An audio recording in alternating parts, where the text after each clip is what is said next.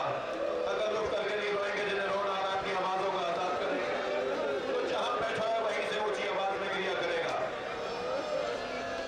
اجرکم اللہ۔ دونوں کے سر کاٹ کر عبید اللہ کے سامنے رکھ دیے اور آپ سنیں گے اس ابو الحارث کو کوئی انعام بھی نہیں ملا۔ خسر الدنیا والآخرہ۔ عبید اللہ نے کہا میں نے کب کہا تھا کہ انہیں مار کر لاؤ، میں نے تو تم سے کہا تھا انہیں ڈھونڈ کر گرفتار کر کے لاؤ، تم نے ان بچوں کو مار دیا، نہ دنیا ملی نہ آخرت ملی۔ اور پھر حضرت مسلم کا لاشا جو کوفے میں گھسیٹا گیا تھا، اللہ اکبر، وہ کب تک لٹکا رہا؟ پھر اسے کوفے کے چوک پر لٹکا دیا گیا تھا، کوفے کے چوک پر لٹکا دیا گیا تھا۔ 9 ذی الحجہ کو حضرت مسلم شہید ہوئے ہیں۔ عاشور، محرم کی عاشور کے دن امام حسین شہید ہوئے ہیں۔ 12 محرم کو قافلہ کوفہ پہنچا ہے۔ زوجہ مسلم نے شوہر کی لٹکی ہوئی لاش دیکھی،